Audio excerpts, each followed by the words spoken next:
Wish, Chapter 19. Wishbone had liverwurst and scrambled eggs for dinner every night for a week. He learned how to roll over and turn in circles and flip a dog biscuit off his nose and catch it. And he didn't sleep on the floor beside my bed anymore. He slept right in the bed with me. I didn't mind his liverwurst breath one bit. I loved his soft, warm fur and the feel of his heartbeat against my cheek when I hugged him.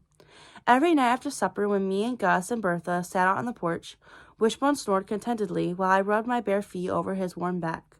Sometimes he'd jump up and let out a bark and a noise down in the woods. A raccoon or a possum, or maybe even just the rustles of leaves in the wind.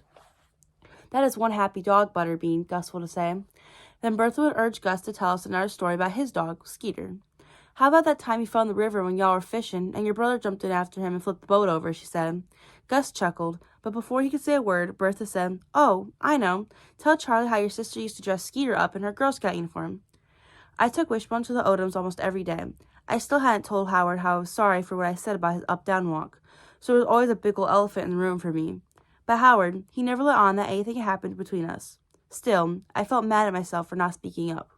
I kept thinking about what Bertha had said about judging folks for how they fix their mistakes, and I knew I wasn't doing a very good job fixing mine. Every time me and Wishbone showed up at the Odom's front door, one of them would say hey and wave us in, and I'd get caught up in the flurry of that feeling like a tornado spinning me off my feet. Me and Howard played Parcheesi at the kitchen table with a fan whirring in the doorway, while Wishbone scurried around searching for dropped crackers or spilled juice. Cotton would stick his face right up against the fan and let out a Tarzan yell, his voice coming out all quivery and making us laugh. Burl and Lenny would come in and make tomato sandwiches, leaving greasy black fingerprints on everything they touched.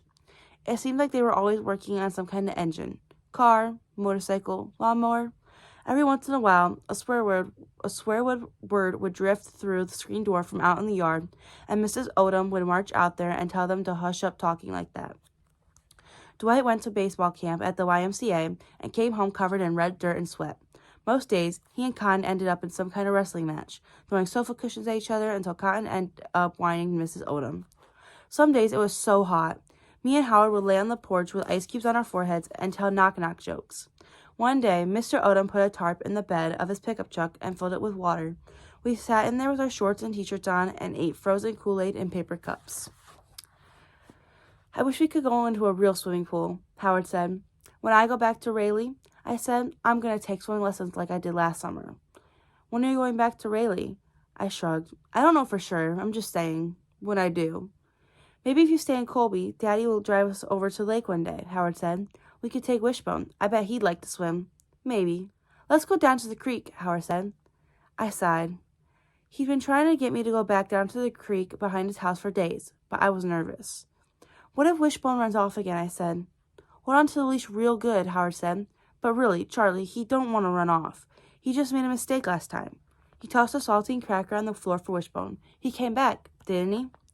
So I finally said yes, and the three of us trudged down the path to the creek, with ferns tickling our legs and Wishbone sniffing out every single thing along the way. But when we got there, a bad, heavy feeling settled over me. Instead of seeing the tiny silver minnows darting around the mossy rocks, I saw the look on Howard's face when I had said, "You wished you hadn't had that up-down walk."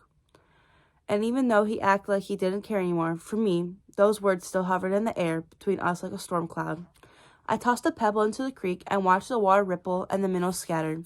"I'm sorry for what I said, Howard." When he looked a little puzzled, I added, "About you wishing you didn't have that up-down walk." "Oh." He tossed a pebble into the creek too, and Wishbone leaped in after it, sending up a spray of cold water. "I know that was a mean thing to say, and I'm sorry," I said. I waited for Howard to say, "That's okay," but he didn't. I waited for him to say, "Don't worry about it," but he didn't. I waited for him to say, "Oh, heck, Charlie, I forgot all about that," but he didn't. In fact, he didn't say anything for the longest time, and then he shrugged and said, "I'm used to kids saying mean things about the way I walk." Ouch. Stab me in the heart, Howard. Toss me into the mean pile with all the other hateful kids in Colby. Squish me into the mud like the word I am. My eyes darted from tree to rock to creek to fern while I scrambled to figure out what to say next. And then I spied it. A blackbird feather nestled in the leaves and pine needles beside the creek. "Look," I said, grabbing the feather and holding it up for Howard to see. He squinted at it, pushing his glasses further up on his freckled nose. "Something to wish on," I said. "You stick it They stick it in the ground and make a wish. I held it out to him. Here, you take a wish. Make a wish. He shook his head. Nah.